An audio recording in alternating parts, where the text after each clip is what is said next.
Allez maintenant, on vous emmène sur l'Enduroman, le triathlon le plus dur du monde. Rappelez-vous hier, le Français Gaëtan Villeray était au départ de Londres. On l'avait laissé après 140 km de course à pied. Place maintenant à la traversée de la Manche, à la nage et aux 289 km de vélo entre Calais et Paris.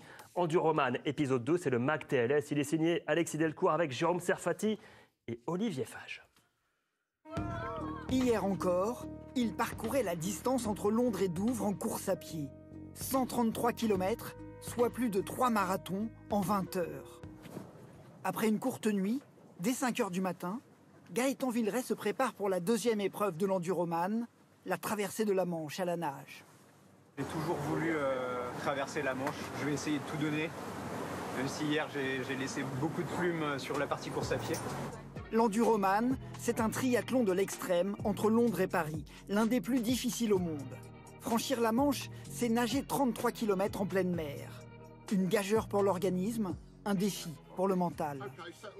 Tu vas te sentir mal, c'est normal. Tu restes dans l'eau, c'est le défi de ta vie. Hein? Good luck.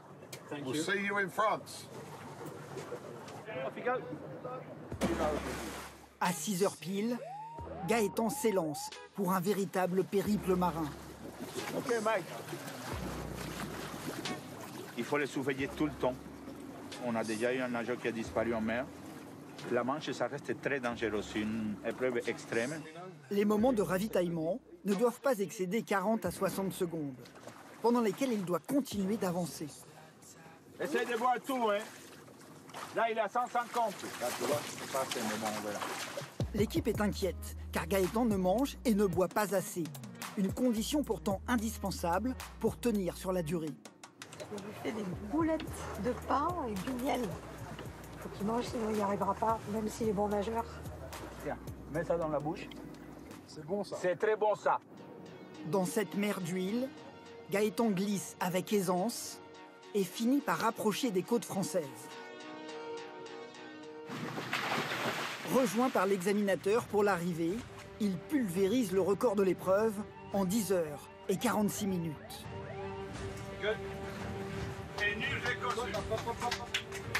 Trop d'émotions, trop de personnes en tête à qui j'ai envie de dire merci. Et il faut vraiment que j'arrive à l'Arc de Triomphe, mais le rêve de la traversée de la Manche, il est réalisé. Dès le lendemain matin, sur le port de Calais. La dernière étape, longue distance à vélo, ne fait pas peur à Gaëtan, galvanisé par la perspective de réussir. Le moral est au plus haut. Après, physiquement, c'est sûr, il y a eu 2 jours déjà d'épreuve. Mais je pense que vu que le plus important, c'est dans la tête, ça va le faire. On y va. Allez. Allez, go! 300 km séparent Gaëtan du succès. Pour cela, il doit rejoindre l'Arc de Triomphe à Paris.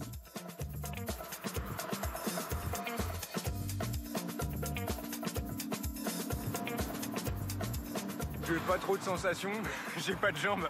J'ai juste envie d'en terminer et c'est le seul truc qui me fait avancer. Allez, go!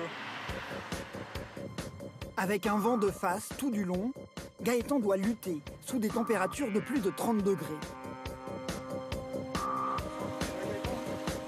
Finalement, c'est en pleine nuit, après 16 heures de route, que Gaëtan remonte enfin les Champs-Élysées, accueilli par ses amis et sa famille. Voilà, Gaëtan, Enduroman, numéro 55, Londres-Paris. Ouais, je reviens de loin parce qu'en course à pied, franchement, je me suis dit, mais putain, mais dans quoi je me suis embarqué?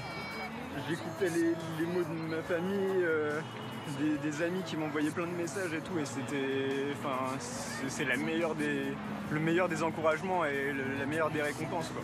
Gaëtan Villeray est désormais le 55e Enduroman de l'histoire. Ingénieur chez EDF, il dédie cette victoire à l'association Électriciens sans frontières.